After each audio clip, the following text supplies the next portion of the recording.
Tuhan, kami akan dengarkan nasihat firman-Mu. Biarlah Engkau akan berikan kami hikmat supaya kami bisa menangkap apa yang Tuhan pesankan dan kami bisa mengerti dan kami diberi kekuatan untuk melakukannya. Terima kasih Tuhan, kami siap terima nasihat Tuhan dalam nama Yesus, haleluya, amin.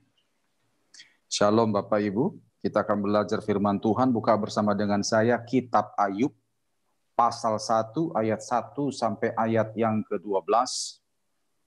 Ayub pasal 1 ayat 1 sampai ayat yang ke-12, kita akan belajar ada satu isi hati Tuhan di sini untuk kita perhatikan baik-baik. Saudara kalau sudah buka Alkitab, tolong tandai di situ. Ya. Saya akan bacakan untuk kita semua. Ayub pasal 1, ayat 1 sampai ayat yang ke-12. Perikopnya, kesalehan Ayub dicoba. Ada seorang laki-laki di tanah Uz bernama Ayub, orang itu saleh dan jujur. Ia takut akan Allah dan menjauhi kejahatan. Ia mendapat 7 anak laki-laki dan 3 anak perempuan. Ia memiliki 7.000 ekor kambing domba, 3.000 ekor unta, 500 pasang lembu, 500 keledai betina dan budak-budak dalam jumlah yang sangat besar. Sehingga orang itu adalah yang terkaya dari semua orang di sebelah timur. Anak-anaknya yang laki-laki biasa mengadakan pesta di rumah mereka masing-masing menurut giliran dan ketiga saudara perempuan mereka diundang untuk makan dan minum bersama-sama mereka. Setiap kali apabila dari hari pesta telah berlalu, Ayub memanggil mereka dan menguduskan mereka. Keesokan harinya pagi-pagi bangunlah Ayub, lalu mempersembahkan korban bakaran sebanyak jumlah mereka sekalian, sebab pikirnya, mungkin anak-anakku sudah berbuat dosa dan telah mengutuki Allah di dalam hati. Demikianlah dilakukan Ayub senantiasa. Pada suatu hari datanglah anak-anak Allah menghadap Tuhan, dan di antara mereka datanglah juga iblis. Maka bertanyalah Tuhan kepada iblis, dari mana engkau? Lalu jawab iblis kepada Tuhan, dari perjalanan mengelilingi dan menjelajah bumi. Lalu bertanyalah Tuhan kepada iblis, apakah engkau memperhatikan hambaku Ayub? Sebab tiada seorang pun di bumi seperti dia yang demikian saleh dan jujur, yang takut akan Allah dan menjauhi kejahatan. Lalu jawab iblis kepada Tuhan, apakah dengan tidak mendapat apa-apa Ayub takut akan Allah? Bukankah engkau yang membuat pagar sekeliling dia dan rumahnya serta segala yang dimilikinya? Apa yang dikerjakannya telah kau berkati dan apa yang dimilikinya makin bertambah di negeri itu. Tetapi ulurkanlah tanganmu dan jamahlah segala yang dipunyainya. Ia pasti mengutuki engkau di hadapanmu. Maka firman Tuhan kepada iblis, nah segala yang dipunyainya ada dalam kuasamu, hanya janganlah engkau mengulurkan tanganmu terhadap dirinya. Kemudian pergilah iblis dari hadapan Tuhan. Saudara yang dikasihi Tuhan, kitab Ayub ini ditulis sekitar tahun 600 sampai 400 sebelum Masehi. Dan kitab Ayub ini juga disebut sebagai kitab Theodicee. Theo itu adalah Allah, Desi itu adalah keadilan. Kenapa dikatakan demikian? Mungkin banyak orang bertanya tentang keadilan Tuhan dalam kisah Ayub. Karena Ayub ini adalah orang yang saleh, kenapa kok bisa kena cobaan yang begitu berat? Orang bertanya, di mana keadilan Tuhan? Seharusnya kan orang benar itu betul-betul dijaga oleh Tuhan. Tapi kenapa orang yang saleh bisa kena musibah seperti kena kutuk orang yang berdosa? Saya percaya saudara, Tuhan tidak pernah salah. Ya, Tuhan tidak pernah salah, dan kalaupun ada orang benar diizinkan mengalami hal yang luar biasa buruk seperti Ayub, pasti ada pesan Tuhan di dalamnya. Kita akan pelajari di sini, saya temukan ada 5 pelajaran yang kita dapatkan dari kitab Ayub ini Bapak Ibu. Yang akan kita kupas satu persatu. Tapi sebelum saya lanjut, saya mau nanya saudara. Kalau kita menghadapi masalah, ya, dari mana kita bisa tahu masalah itu adalah ujian dari Tuhan, teguran dari Tuhan, atau hukuman dari Tuhan? Dari mana kita bisa tahu? Pada waktu kita menghadapi masalah atau penderitaan, dari mana kita bisa tahu bahwa persoalan atau penderitaan itu adalah ujian dari Tuhan, teguran dari Tuhan, atau hukuman dari Tuhan? Kalau Ayub ini ujian, saudara. Nah, kalau kita menghadapi masalah, seringkali kita berkata, wah saya lagi diuji Tuhan. Jarang kita berkata, saya lagi dihukum Tuhan, itu jarang. Nah, dari mana kita tahu itu ujian? Jawabannya adalah lihat kondisi iman saudara pada waktu saudara mengalami itu. Kalau saudara lagi belajar taat, belajar hidup kudus, belajar melakukan firman Tuhan dengan sungguh-sungguh, ada masalah, itu namanya ujian. Ujian hanya diberikan kepada mereka yang belajar. Contoh di sekolah, ada proses belajar mengajar. Pada waktu-waktu tertentu ada UAS, ada UTS saudara ya, itu dibagikan lembar ujian karena ada proses belajar mengajar. Tidak ada lembar ujian dibagikan kepada preman di pasar, itu tidak ada. Karena di sana tidak ada proses belajar mengajar. Jadi pada waktu kita lagi belajar taat, belajar hidup kudus, sungguh-sungguh ikut Tuhan, lakukan firman Tuhan, ada masalah, itu namanya ujian. Tapi kalau kita mulai nyerempet dosa dikit-dikit, ya mulai agak kompromi dengan dosa dikit-dikit, lalu muncul masalah, itu namanya teguran. Tapi kalau kita mulai jauh dari Tuhan, kita mulai melawan firman Tuhan dan bolak-balik nyakiti Tuhan dengan dosa-dosa kita, dan kita lakukan itu dengan sengaja, lalu muncul masalah, maka masalah itu adalah hukuman.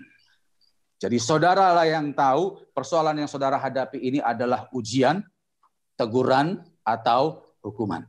Tapi yang jelas Ayub ini adalah ujian. Nanti kita akan bahas, saudara. Nah, saya temukan ada 5 pelajaran dari kitab Ayub ini yang akan kita bawa dalam kehidupan kita, supaya kita punya rema di sana untuk menerapkan dalam kehidupan kita masing-masing.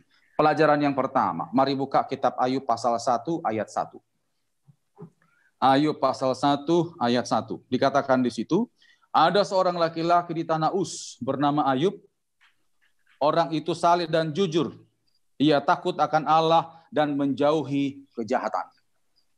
Saudara, kalau baca Ayub pasal 1 ayat 1 ini dikatakan bahwa Ayub itu adalah orang yang saleh dan jujur, ia takut akan Allah dan menjauhi kejahatan.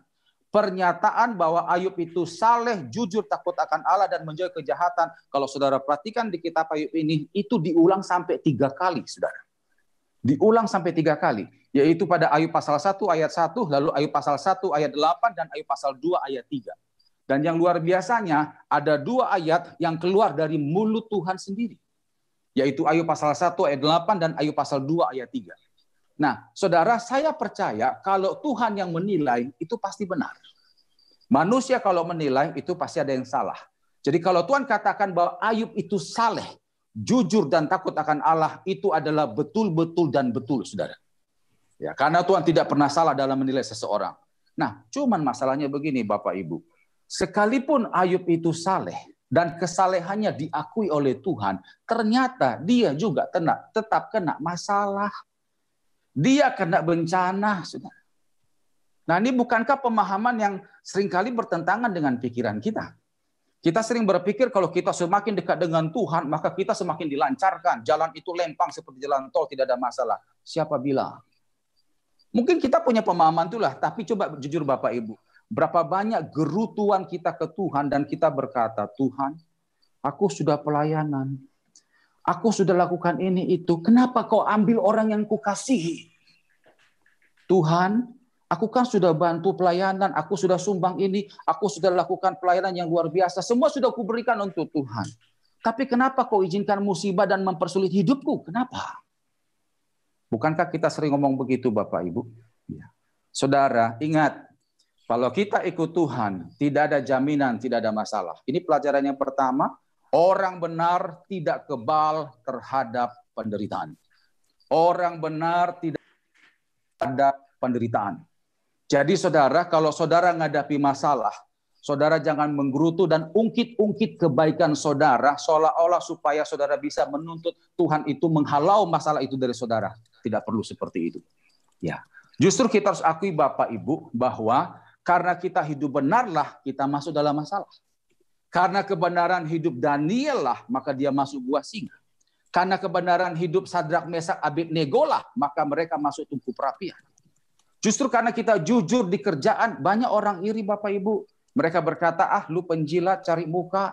Ya. Justru kalau waktu kita lakukan hidup benar kita menghadapi banyak masalah. Tapi saya mau beritahu hidup benar jugalah yang membuat kita keluar dari masalah. Jadi mari Bapak Ibu mulai hari ini tetaplah bereaksi benar tatkala kita menghadapi masalah. Nanti kita bisa tahu karena hidup benar Ayub lah dia dicobai, tapi hidup benar Ayub jugalah dia akan keluar dan diberkati 2 kali lipat dari pencobaan itu. Jadi saudara ini pelajaran yang pertama yang kita dapatkan dari kitab Ayub bahwa orang benar tidak kebal terhadap penderitaan. Saudara kalau kita punya konsep bahwa ikut Tuhan itu lurus, selalu ada berkat, tidak ada masalah, lihat. Orang-orang yang punya konsep seperti ini, begitu melihat temannya ada masalah, langsung dia berkata, kamu pasti punya dosa. Ya. Saudara, dosa itu pasti buat masalah. Tapi setiap masalah belum tentu karena dosa. Apa yang Ayub alami ini bukan karena dosa, tapi memang karena Tuhan izinkan. Jadi ini pelajaran yang pertama, bahwa orang benar tidak kebal terhadap penderitaan. Pelajaran yang kedua, kembali ke kitab Ayub tadi, saudara. Kalau Bapak Ibu baca Ayub pasal 1 ayat 6 sampai 12, itu adalah percakapan antara iblis dengan Tuhan. Di situ terjadi negosiasi dan akhirnya Tuhan mengizinkan iblis untuk masuk dalam kehidupannya Ayub. Ya. Mulai kena jamah segala macam dan terakhir akhirnya kena borok, saudara. Ya. Itu Ayub pasal 1 ayat 6 sampai 12, lalu Ayub pasal 2 ayat 1 sampai 6. Nah, yang jadi pertanyaan begini Bapak Ibu. Pada waktu terjadi percakapan antara Tuhan dengan iblis, apakah Ayub tahu percakapan itu Bapak Ibu? Tentu tidak. Ayub tidak pernah tahu percakapan yang terjadi di alam sana. Ayub hanya tahu tiba-tiba terjadi bencana yang beruntun. Hartanya habis, anaknya habis, sampai tubuhnya pun juga habis. Ya. Pelajaran yang kedua. Alam roh mempengaruhi alam nyata. Alam roh mempengaruhi alam nyata. Apa yang terjadi di alam roh sana, percakapan antara Tuhan dengan iblis, ternyata itu menjadi kenyataan di alam nyatanya Ayub. Alam roh mempengaruhi alam nyata. Saudara, makanya tidak heran, ya, saudara bisa ngalami sendiri. Tuhan mengajar kita untuk menyembah Dia di dalam roh dan kebenaran. Saya banyak melihat orang-orang yang sering bersentuhan dengan alam rohnya Tuhan. Lihat, alam nyatanya pasti bagus. Ya. Orang yang sering menyembah Tuhan, orang yang sering bergaul akrab dengan hadirat Allah, lihat, alam nyatanya pasti bagus. Ya. Salah satu contoh, mari buka di dalam Kisah Para Rasul 16, supaya kita tahu bahwa alam roh itu mempengaruhi alam nyata. Saudara, kalau banyak menyembah Tuhan, memuji Tuhan, engkau bersentuhan dengan alam roh Tuhan yang penuh damai sejahtera itu. Nanti lihat, alam nyata saudara pasti alami keberkatan. Kisah Rasul 16 ayat yang ke-25.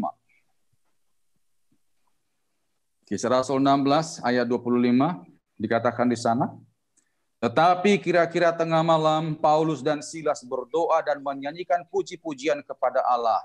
Dan orang-orang hukuman lain mendengarkan mereka. Akan tetapi terjadilah gempa bumi yang hebat sehingga sendi-sendi penjara itu goyah. Dan seketika itu juga terbukalah semua pintu dan terlepaslah belenggu mereka semua. Waktu Paulus dan Silas menyembah Tuhan, mereka mengundang alam roh Tuhan turun atas mereka. Dan terjadi di alam nyata gempa bumi. Dan penjara itu terbuka. Ya. Saudara, saya dulu pernah mimpi, waktu itu doa, habis doa sebelum tidur saudara ya. Saya itu dapat penglihatan mimpi. Ini udah lama kejadiannya. Adik saya yang terakhir namanya Herbert, itu dikejar ular. Ini dalam mimpi saudara. Itu jelas sekali. Terus kemudian saya terbangun. Roh Kudus bilang begini, doakan adikmu. Itu suara itu jelas saudara. Tapi karena saya capek, saya tidur lagi. Terus muncul lagi tuh mimpi. Dan Roh Kudus bilang, bangun doakan adikmu. Akhirnya saya terpaksa bangun saudara dan saya lihat itu jam 1. Saya doakan saudara ya, saya doakan keluarga saya sudah segala macam dalam amin. Sudah selesai. Nah, besok paginya mama saya telepon. Keluarga saya di Medan, saudara saya di Surabaya. Mama saya telepon bilang begini, Son, mulai sekarang coba kau doakan khusus adikmu itu dan bapak.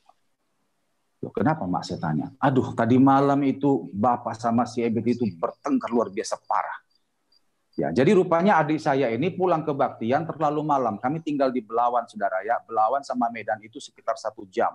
Nah, adik saya itu naik angkot. Nah, kebetulan angkotnya susah, jadi pulang kemalaman. Masih pakai baju sekolah waktu itu. Bapak saya sudah curiga, dipikir narkoba. Bertengkar di rumah, saudara. Sampai akhirnya adik saya bilang gini, udah kalau memang bapak curiga, mending aku narkoba aja sekalian. Itu bertengkar hebat, sampai telepon semua piring dibanting, saudara. Mama saya nggak bisa apa-apa, cuma bisa doa.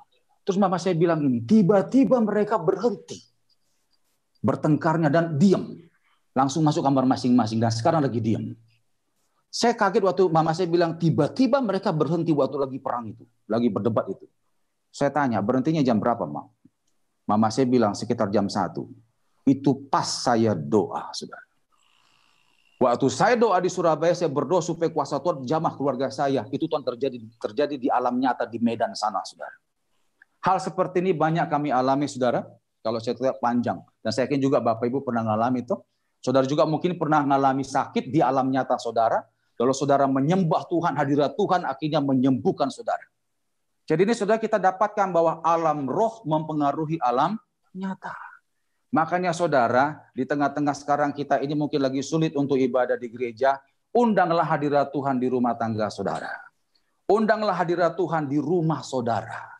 Tidak pernah rugi kita undang hadirat Tuhan, bahkan akan mengalami kelimpahan damai sejahtera di sana. Amin saudara ya. Jadi ini pelajaran yang kedua, bahwa alam roh mempengaruhi alam nyata. Itu pelajaran yang kedua. Pelajaran yang ketiga, kembali ke kitab Ayub tadi. Mari kita buka Ayub pasal 2,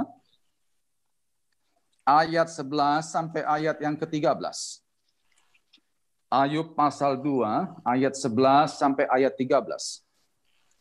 Ketika ketiga sahabat Ayub mendengar kabar tentang segala malapetaka yang menimpa dia, maka datanglah mereka dari tempatnya masing-masing, yakni Elifas orang Teman dan Bildad orang Sua, serta Sofar orang Naama. Mereka bersepakat untuk mengucapkan belasungkawa kepadanya dan menghibur dia. Ketika mereka memandang dari jauh, mereka tidak mengenalnya lagi, lalu menangislah mereka dengan suara nyaring. Mereka mengoyak jubahnya dan menaburkan debu di kepala terhadap langit. Lalu mereka duduk bersama-sama dia di tanah selama 7 hari 7 malam. Seorang pun tidak mengucapkan sepatah kata kepadanya, karena mereka melihat bahwa sangat berat penderitaannya. Saudara, kalau orang kaya, konglomerat itu jatuh bangkrut, itu semua orang dengar. Ya, apalagi ini Ayub orang kaya, paling kaya di daerah timur. Otomatis kebangkrutan dan kehancuran hidupnya itu semua terdengar, saudara. Teman-temannya juga mendengar, lalu mereka simpati, datanglah mereka berkunjung ke tempatnya Ayub. Tapi begitu mereka melihat dari jauh, mereka sudah nangis. Mungkin Ayub dulu itu bajunya bagus, terawat, bersih, kulitnya bagus, saudara ya. Dan sekarang sudah mulai kurusan, compang-camping, ditambah lagi badannya penuh nanah, borok. Karena Alkitab berkata, dia menggaruk gatal yang ada di tubuhnya, bukan lagi dengan kuku, tapi dengan beling, saudara. Jadi apa itu tubuh? Sudah gitu dia duduk lagi di tanah dan mungkin dikerumuni lalat, saudara. Teman-teman begitu melihat dia, langsung nangis, Bapak Ibu. Langsung nangis, dan mereka waktu berjumpa dengan Ayub, Alkitab berkata, 7 hari 7 malam mereka tidak bicara apa-apa. Nah, setelah lewat 7 hari 7 malam, teman-temannya ini tidak menghibur Ayub, malah tuding-tuding Ayub. Akhirnya saudara, perhatikan Alkitab saudara, Ayub pasal 3, judulnya apa itu Bapak Ibu? Keluh kesah Ayub. Saudara kalau baca Ayub pasal 3, dia di sana mengutuki hari kelahirannya. Terus lompat Ayub pasal 6, coba lihat Bapak Ibu judulnya saja. Di sana dikatakan apa? Ayub pasal 6, Ayub kecewa terhadap sahabat-sahabatnya. Terus muncul lagi Ayub pasal 16. Coba lihat. Ayub pasal 16. Coba lihat judulnya saja, saudara. Ayub mengeluh tentang perlakuan Allah. Dia mulai salahkan Tuhan. Lihat ya. Pada waktu Ayub itu, sebelum kedatangan teman-temannya, ya, dia tidak pernah salahkan siapapun. Coba perhatikan Ayub pasal 2 ayat 10. Ayub pasal 2 ayat 10. Dikatakan di sana, tetapi jawab Ayub kepadanya, ini adalah kepada istrinya, engkau berbicara seperti perempuan gila. Apakah kita mau menerima yang baik dari Allah tetapi tidak mau menerima yang buruk? Dalam semuanya itu Ayub tidak berbuat dosa dengan bibirnya. Penderitaan yang berat tidak pernah membuat Ayub menyalahkan Tuhan.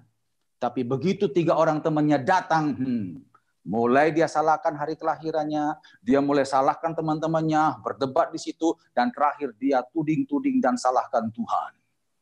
Pelajaran yang ketiga, teman dekat mempengaruhi iman. Teman dekat mempengaruhi iman. Saudara, ternyata kunci kesuksesan untuk kita bisa berhasil dalam hidup tidak hanya sekedar bekerja keras, tidak hanya sekedar beribadah, tapi ada satu faktor penting, yaitu pergaulan. Saudara jangan main-main dengan pergaulan, jangan anggap enteng pergaulan. Karena banyak contoh, termasuk juga di Alkitab, anak-anak Tuhan yang berangkat dari keluarga baik-baik, yang sudah punya pekerjaan baik, yang sudah punya pelayanan baik, diberkati baik-baik, akhirnya rusak, akhirnya menjauh dari Tuhan karena pergaulan. Contohnya siapa Bapak Ibu? Yang pertama itu Salomo. Salomo adalah orang yang diberkati Tuhan. Tapi sayangnya dia bergaul dengan wanita-wanita yang Tuhan sudah larang. Nanti sudah bisa baca dalam 1 Raja-Raja 11. Nanti baca satu pasal itu, saudara. Akibat pergaulan itu, akhirnya hatinya menjauh dari Tuhan dan dia murtad. Contoh yang kedua siapa? Simson. Simson dipakai Tuhan sebagai nasir Allah. Tapi dia salah bergaul dengan Delilah. Akhirnya lihat, dia buta, jadi orang jelek, saudara. Ya. Contoh siapa lagi? Yudas. Dia bergaul dengan orang Farisi, orang-orang yang membenci Yesus. Akhirnya apa? Yudas jual gurunya. Hati-hati dalam bergaul. Coba buka 1 Korintus 15 ayat 33. 1 Korintus 15 ayat 33.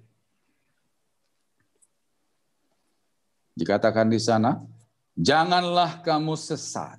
Pergaulan yang buruk merusakkan kebiasaan yang baik. Pergaulan yang buruk merusakkan kebiasaan baik. Dulu kebiasaan Ayub itu tidak pernah nyala-nyalakan siapapun, tidak pernah. Dia hanya menyembah Tuhan. Tapi begitu dia punya teman-teman yang buruk seperti itu, mulailah muncul hal-hal yang buruk di lidahnya Ayub sendiri. Ya, hati-hati saudara. Saya pernah konselingnya ada seorang wanita. Kebetulan itu teman saya sendiri. Pas kita ada kebaktian FA, ini sebelum pandemi, saudara. Dia nangis-nangis minta konseling. Ini di rumah jemaat. Akhirnya saya minta izin sama yang punya rumah untuk konseling. Nah, belum mulai konseling, teman saya ini udah nangis, saudara. Wanita ini sudah nangis. Dan akhirnya saya tunggu selesai nangisnya, baru dia cerita. Dia rupanya ngalami kejadian buruk yang barusan sekitar sekitar belum seminggu lah sebelum dia ketemu dengan saya cerita itu. Dia bilang dia hadir di satu persekutuan doa, ketemu dengan seorang laki-laki, temannya ketua persekutuan doa. Jadi laki-laki ini adalah teman ketua persekutuan doa.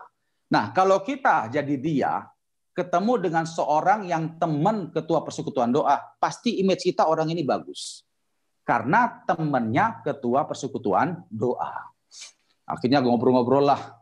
Wanita ini dengan laki-laki itu ngobrol ya, mau firman Tuhan segala macam, tukar-menukar telepon dan tukar-menukar alamat. Nah setelah itu saudara, berapa hari kemudian si laki-laki ini bertamu ke rumah si wanita. Bertamu ke rumah si wanita, mereka ngobrol, luar biasa akrab saudara ya. Lalu si laki-laki itu mengajak jalan-jalan ke Tunjungan Plaza. Ya kita jalan-jalan yuk, makan-makan. Gitu. Saya mau nanya Bapak Ibu, kira-kira itu pantas apa tidak? Ya. Kalau menurut keluarga saya, maaf Bapak Ibu, itu tidak pantas. Ya. Kenapa? Karena baru kenal. Pertama, itu baru kenal. Sekalipun ketemu di persekutuan doa dan dia temannya ketua persekutuan doa, itu enggak jaminan. Itu baru kenal. Etisnya itu tidak boleh. Tapi si wanita ini berkata, oh iya nggak apa-apa, nggak apa-apa, nggak apa-apa. Jalan-jalanlah ke Tunjungan Plaza, makan sini, makan situ, ketawa cekak-cekikan. Lanjut ke Delta Plaza. Oh makan-makan lagi, diajak makan-makan saudara yo. Pas selesai itu, pas mau pulang, si laki itu bilang gini, kita mampir dulu ke rumahku yuk. Ada sesuatu yang ketinggalan. Ya. Coba, kira-kira menurut saudara itu bagus apa tidak? Tidak bagus lah. Ya. Tapi si wanita ini berkata, oh ya nggak apa-apa, nggak apa-apa, nggak apa-apa. Akhirnya pergilah ke rumah si laki dan ternyata di rumah itu nggak ada orang, saudara. Orang tuanya lagi ke luar negeri. Laki ini memang orang kaya, saudara. Akhirnya di situ ngobrol lagi, saudara. Wah ngobrol. Lewat jam 5 sore, lewat jam 6 sore. Pas mau masuk jam 7, wanita ini pamit ke toilet. Pas waktu dia ke toilet, minumannya dikasih pil sama si laki itu. Pak. Sudah. Begitu si wanita itu keluar dari toilet, lalu ketawa-ketawa ngobrol gitu, saudara, minum-minum itu nggak lama geblak. Besok pagi baru bangun. Ya, maaf saudara, sudah nggak pakai busana. Kepalanya pusing. Dan yang lebih kelihatan kurang ajar, si laki itu lagi duduk di pinggiran tempat tidur sambil ngerokok, saudara. Lalu si laki itu bilang gini, aku bayar kamu berapa? Coba itu. Kurang ajar itu. Dia cerita itu sampai nangis. Saya bilang yang salah kamu. Kamu nggak pintar bergaul itu. Baru kenal sudah dibawa itu. Padahal saudara tahu, wanita ini rajin ke gereja loh. Dia juga kerja bagus loh. Tapi sejak kejadian itu jadi pemurung, saudara. Ya. Makanya saudara hati-hati dalam bergaul lah. Kita tidak hanya sekedar kerja keras, kita tidak hanya sekedar beribadah, jaga pergaulan itu. Ya. Ada banyak orang berkata, loh Pak kalau begitu ya kita nggak usah bergaul lah, kita di rumah saja. Ya nggak mungkin saudara, kita ini adalah makhluk sosial, kita harus adaptasi kepada yang lain. Hanya saya sering sampaikan kepada jemaat, hati-hati dalam level pergaulan. Pergaulan itu ada 3 level, saudara. Yang pertama, sebatas kenal. Yang kedua, teman. Lalu yang ketiga, sahabat karib. Yang pertama, sebatas kenal. Kalau sebatas kenal, saudara bebas bergaul dengan siapapun, termasuk mafia, silakan. Karena sebatas kenal. Kita ketemu hanya sekedar say hello, itu silakan saudara, bebas. Nah yang kedua adalah teman. Nah kalau teman kita sudah harus lebih hati-hati. Karena kalau teman berarti kita tahu rumahnya, dia tahu rumah kita pun kadang-kadang berkunjung ke rumahnya, dia pun berkunjung ke rumah kita. Nah itu sudah agak lebih hati-hati. Lalu yang ketiga adalah sahabat karib. Nah ini yang harus ekstra hati-hati. Karena kepada sahabat karib lah kita curhat masalah pribadi kita. Ya, mungkin pasangan kita tidak tahu masalah kita, suami atau istri kita, bahkan keluarga kita. Tapi sahabat karib kita tuh tahu masalah pribadi kita. Nah, disinilah kita harus ekstra hati-hati. Perhatikan saudara, kebanyakan orang jatuh itu bukan kepada orang yang baru kenal atau teman, tapi pasti sahabat karib. Makanya saudara hati-hati dalam bergaul. Ada orang bertanya pada saya, Pak kalau begitu untuk mencari orang yang pantas dijadikan sahabat karib itu cirinya seperti apa? Saya temukan ada 3 ciri yang pantas dijadikan sahabat karib. Yang pertama adalah dewasa dalam berpikir. Dewasa dalam berpikir. Orang yang dewasa dalam berpikir, dia itu kalau menganalisa masalah, itu pertimbangannya banyak. Ya, sisi yang dia lihat itu banyak. Nah, kita kalau selama ini ngambil keputusan selalu ngambil satu pilihan saja. Tapi kalau kita bergaul dengan orang yang dewasa berpikir, ternyata pilihan itu banyak. Kita yang semula sering berpikir pendek, tapi bergaul dengan orang dewasa, akhirnya berpikir lebih panjang. Yang semula emosian, akhirnya tidak emosi lagi. Karena pikiran kita itu panjang. Itu yang pertama, dewasa dalam berpikir. Yang kedua, ciri orang yang bisa dijadikan sahabat karib, mari buka Amsal 20 ayat yang ke-19. Kita akan banyak buka ayat hari ini. Amsal 20 ayat yang ke-19. Seperti apakah ciri orang yang bisa dijadikan sahabat karib? Amsal 20 ayat 19 dikatakan di sana, siapa mengumpat membuka rahasia, sebab itu janganlah engkau bergaul dengan orang yang bocor mulut. Janganlah engkau bergaul dengan orang yang bocor mulut. Saudara, kalau saudara punya teman yang nggak bisa lagi dipegang omongannya, sudah. Jadikan dia hanya sebatas kenal saja. Jangan jadikan dia sahabat karib. Ya. Orang yang bisa dijadikan sahabat karib adalah orang tatkala kita cerita masalah ke dia keep, dia jaga betul itu. Tidak bocor mulut. Maaf Bapak Ibu ya, saya berapa kali nangani kalau konseling, seringkali yang saya lihat kelemahan wanita atau ibu-ibu ini sering kalau ada masalah dipendam di hatinya, mungkin tidak tersampaikan kepada orang rumah ya. Nah begitu ketemu sama temannya, ibu-ibu juga di arisan ya. Begitu dia lihat temannya ini enak diajak ngomong, langsung curhat di situ sudah. Wah. Padahal dia nggak tahu teman yang diajak curhat ini bocor mulut saudara. Akhirnya masalah pribadi dia, rahasia dia terbuka semua di orang-orang arisan. Makanya saudara hati-hati. Ya, hati-hati. Ya, jadi ini syarat yang kedua untuk orang itu bisa dijadikan sahabat karib adalah tidak bocor mulut. Lalu yang ketiga adalah takut akan Tuhan. Kalau saudara punya teman atau sahabat karib takut akan Tuhan, lihat. Begitu engkau curhat padanya, nasihatnya pasti firman Tuhan. Dia akan mengajarkan engkau untuk tetap takut akan Tuhan, hati-hati dan tanya Tuhan. Orang yang punya ciri takut akan Tuhan, tatkala dia dengar saudara ada masalah, lihat, dia pasti akan dukung saudara dalam doa, itu pasti. Jadikanlah orang seperti itu sahabat karib. Jadi ini pelajaran yang ketiga dari kitab Ayub ini, bahwa teman dekat mempengaruhi iman. Pelajaran yang keempat, kembali ke kitab Ayub, mari buka Ayub pasal 42. Ayub 42 ayat 5 sampai ayat yang ke-6. Ayub 42 ayat 5 sampai ayat yang ke-6 dikatakan di sana, hanya dari kata orang saja aku mendengar tentang engkau, tetapi sekarang mataku sendiri memandang engkau. Oleh sebab itu aku mencabut perkataanku dan dengan menyesal aku duduk dalam debu dan abu. Lihat ayat 10, Ayub 42 ayat 10. Lalu Tuhan memulihkan keadaan Ayub setelah ia meminta doa untuk sahabat-sahabatnya. Dan Tuhan memberikan kepada Ayub 2 kali lipat dari segala kepunyaannya dahulu. Dari sekian panjang pasal perdebatan antara Ayub dengan Tuhan, akhirnya Ayub mengaku dia bersalah. Dia datang pada Tuhan, dia katakan, Tuhan, aku bersalah. Selama ini aku kenal Tuhan dari apa kata orang, tapi hari ini mataku sendiri memandang Engkau. Aku menyesal dan aku mencabut semua perkataanku. Dia mengaku bersalah dan akhirnya Tuhan pulihkan Ayub 2 kali lipat. Saudara, menurut banyak pemahaman dunia, ada 3 hal yang membuat orang bisa mengalami perubahan lebih baik. Ini menurut pemahaman dunia. Ada 3 hal yang membuat orang bisa mengalami perubahan hidup yang lebih baik. Yang pertama adalah cinta. Yang kedua adalah uang. Lalu yang ketiga adalah pendidikan. Yang pertama, cinta. Cinta itu membuat orang menjadi lebih baik. Saya percaya Bapak Ibu pasti ngalamilah. Dulu waktu kita jatuh cinta dengan pasangan kita ya, kita yang jarang keramas, akhirnya apa? Sering keramas. Kita yang mungkin baju jarang setrika, akhirnya setrika licin. Supaya apa? Menyenangkan hati orang yang kita cintai. Apa saja kita akan lakukan karena kita lagi mabuk cinta. Cinta membuat orang berubah menjadi lebih baik.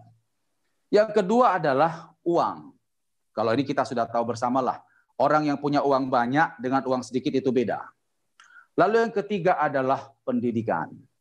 Dengan pendidikan yang semakin tinggi, membuat orang itu punya pola pikir yang semakin lebih bagus, hidupnya pasti lebih tertata. Itu diakui banyak saudara. Nah sekarang jadi pertanyaan, dari 3 ini, apa yang membuat Ayub dipulihkan berlipat kali ganda? Apakah karena cinta? Tidak, dia tetap dengan istri yang sama saudara. Apakah karena uang? Apakah dia dapatkan pinjaman dari bank untuk memulai usaha yang baru? Apa yang bisa didapatkan saudara? Dia punya semua habis. Untuk pinjam uang bank ada yang harus dianggunkan. Apa yang mau dianggunkan? Semua sudah habis. Apakah dia pergi sekolah lagi? Apakah Alkitab berkata, maka pergilah Ayub ke Belanda ngambil S3? Tidak.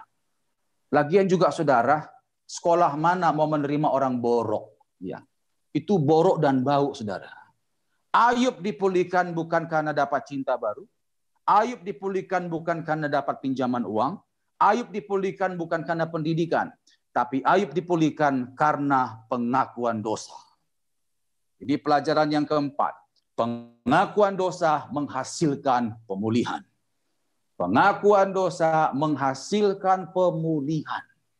Saudara jujur, kita kalau menghadapi masalah, jarangkali kita mau koreksi diri. Padahal sebenarnya masalah itu karena dosa kita.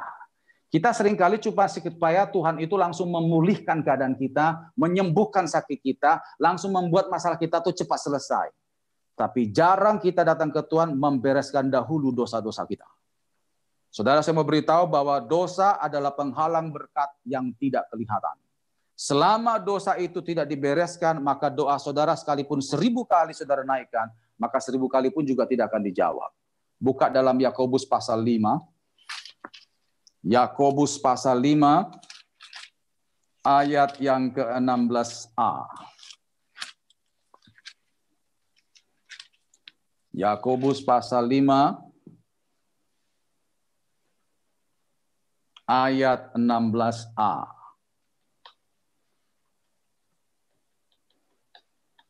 Dulu saya sama tim pelayanan pelepasan pernah doakan ada seorang ibu. Ya, sebelum saya bacakan ayat ini. Jadi saya tahunya ini setelah 5-6 tahun kemudian ketemu di gereja. Karena pasien yang kita layani banyak saudara ya. Ibu ini menghentikan langkah saya sama istri waktu itu ke gereja di Nginden sana. Lalu ibu itu bilang begini, ini Pak Nason ya? Saya bilang, iya. Bapak masih ingat saya tidak? Gitu ya. Terus saya tatap wajah ibu itu lama saudara ya. Siapa ya? Waduh saya lupa Bu. Itu loh Pak, dulu kan Bapak pernah doakan saya pelepasan. Gitu ya. Oh, ibu pernah saya doakan pelepasan tuh.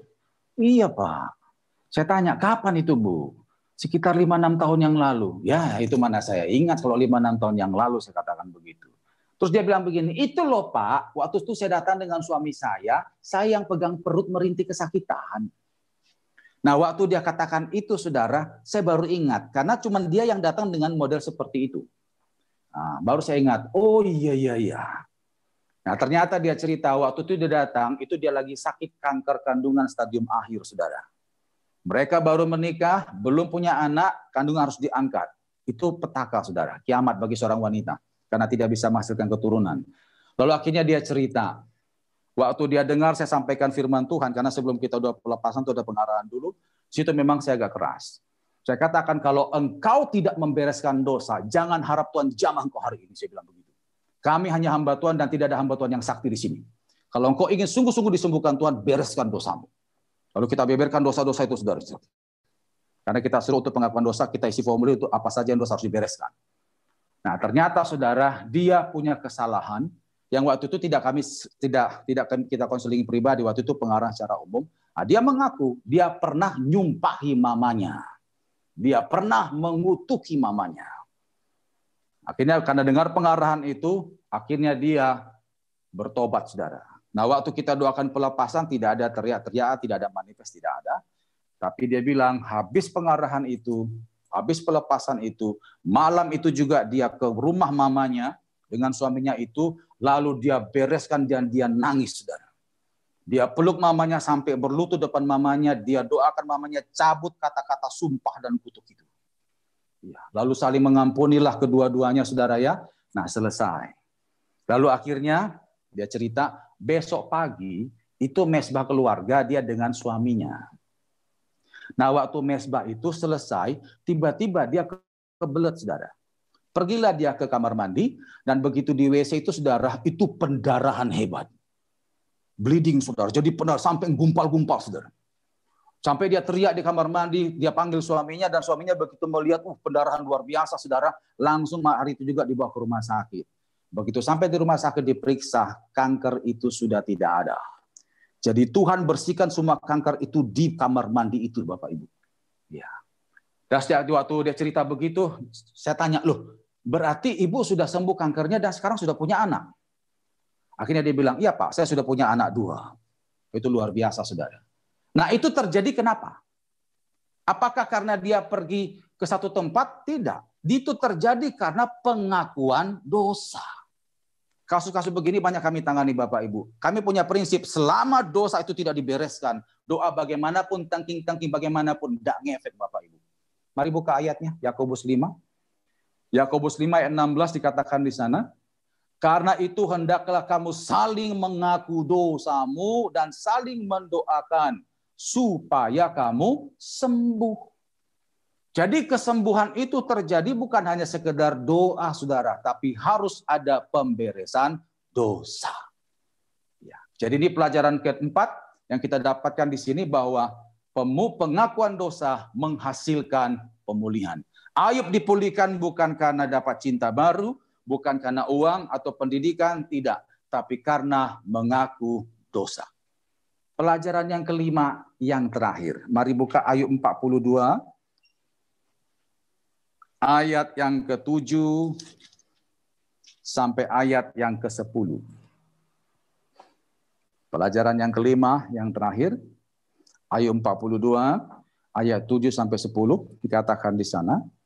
Setelah Tuhan mengucapkan firman itu kepada Ayub, maka firman Tuhan kepada Elifas seorang teman, murkaku menyala terhadap engkau dan terhadap kedua sahabatmu, karena kamu tidak berkata benar tentang aku seperti hambaku Ayub. Oleh sebab itu ambillah 7 ekor lembu jantan dan 7 ekor domba jantan, dan pergilah kepada hambaku Ayub, lalu persembahkanlah semuanya itu sebagai korban bakaran untuk dirimu, dan baiklah hambaku Ayub meminta doa untuk kamu, karena hanya permintaannya lah yang akan kuterima, supaya aku tidak melakukan aniaya terhadap kamu, sebab kamu tidak berkata benar tentang aku seperti hambaku Ayub.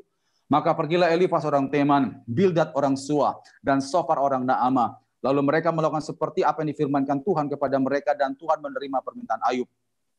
Ayat yang ke-10, lalu Tuhan memulihkan keadaan Ayub setelah ia meminta doa untuk sahabat-sahabatnya. Dan Tuhan memberikan kepada Ayub 2 kali lipat dari segala kepunyaannya dahulu. Begitu Ayub pemberesan dengan Tuhan, semua dosanya diampuni oleh Tuhan, maka di depan Tuhan Ayub kembali benar.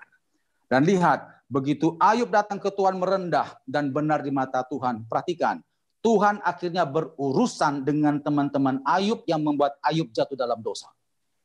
Tuhan katakan di sana pada ayat yang ke-8, kalian harus datang ke hambaku Ayub dan minta doa. Kalau tidak, aku akan lakukan aniaya terhadap kalian. Oh, ini luar biasa. Akhirnya teman-temannya datang, minta doa, dan mereka dipulihkan.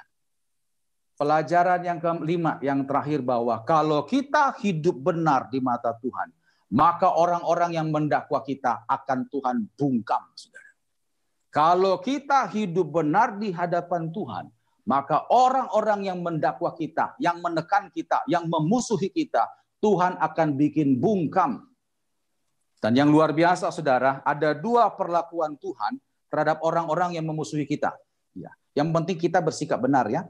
Kalau kita bersikap benar, ada orang memusuhi kita, ada 2 nanti yang akan Tuhan lakukan kepada orang-orang tersebut. Yang pertama adalah bisa dibuat damai. Nah, lihat pada kisah Ayub ini, akhirnya dibuat damai. Itu sesuai dengan Amsal 16, mari buka. Amsal 16 ayat yang ke-7. Kita kalau ada masalah, ada orang benci, tetaplah baik kepada orang itu. Kita tetap hidup benar. Nanti orang itu akan Tuhan hadapi dan Tuhan bisa membuat kita berdamai dengan orang itu. Contoh tadi Ayub. Ya, kita lihat ayat yang lain, Amsal 16 ayat yang ke-7. Di sana dikatakan, jikalau Tuhan berkenan kepada jalan seseorang, maka musuh orang itu pun didamaikannya dengan dia. Kalau Tuhan berkenan kepada jalan hidup seseorang, musuhnya akan didamaikannya dengan dia. Jadi sikap pertama yang Tuhan lakukan kepada orang-orang yang tekan kita, yang memusuhi kita, adalah Tuhan buat damai. Atau yang kedua, saudara, kita sudah berusaha baik pada itu orang, tapi ternyata orang itu tetap jahat pada kita. Bagaimana sikap kita? Ya, sikap kita tetap hidup sesuai firman Tuhan, tapi nanti lihat Tuhan akan tekan itu orang. Ayat yang terakhir, mari buka Keluaran 23. Keluaran 23. Ini ayat yang selalu saya pegang kalau saya menghadapi orang-orang yang macam-macam dengan saya. Yang penting kita jangan aneh-aneh.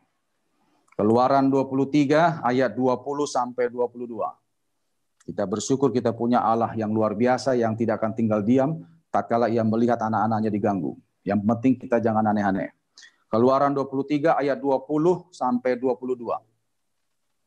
Dikatakan di sana, sesungguhnya aku mengutus seorang malaikat berjalan di depanmu untuk melindungi engkau di jalan dan untuk membawa engkau ke tempat yang telah kusediakan. Jagalah dirimu di hadapannya dan dengarkanlah perkataannya. Janganlah engkau mendurhaka kepadanya sebab pelanggaranmu tidak akan diampuninya, sebab namaku ada di dalam dia. Tetapi jika engkau sungguh-sungguh mendengarkan perkataannya dan melakukan segala yang kufirmankan, perlu digarisbawahi itu, melakukan segala yang kufirmankan, maka aku akan memusuhi musuhmu dan melawan lawanmu. Ya. Saya masih ingat punya teman saudara ya, ada satu hamba Tuhan gembala di tempat agak desa dari tempat ini saudara ya. Saya nggak usah sebut tempatnya. Ya. Di tempat penginjilan pelayanan Bapak ini, rupanya dia berhadapan dengan beberapa tetangga di situ yang orang-orang radikal saudara. Ibadah itu seringkali diganggu. Diganggu. Sudah berapa kali negosiasi saudara ya. Mereka bilang, Pak, kira-kira apa yang membuat Bapak berat kehadiran kami anak-anak Tuhan di sini ibadah? Banyak alasan, saudara. Ya. Tapi orang-orang gereja dan Bapak Gembala ini tetap berbuat baik. Dan lihat, saudara ya, Tuhan yang berperkara. Dia cerita, saudara, teman saya cerita, itu kalau ibadah itu pintu gereja atau tembok gereja itu digedor-gedor, diganggu, sehingga akhirnya terganggu ibadah. Mereka hanya berdoa serahkan pada Tuhan. Akhirnya apa yang terjadi? Orang yang gedor-gedor, yang ganggu-ganggu itu stroke, saudara. Seketika itu stroke. Dan akhirnya tidak tahu keadaannya sekarang. Dan sejak itu tidak ada lagi gereja. Saya percaya Bapak Ibu pasti pernah ngalami lah. Pada waktu kita ditekan orang, kita sudah berbuat baik sebaik-baiknya, tapi orang itu kok tetap aja ada mengganggu kita. Dan saudara, saya yakin pasti ngalami pembelaan Tuhan, bukan? Iya.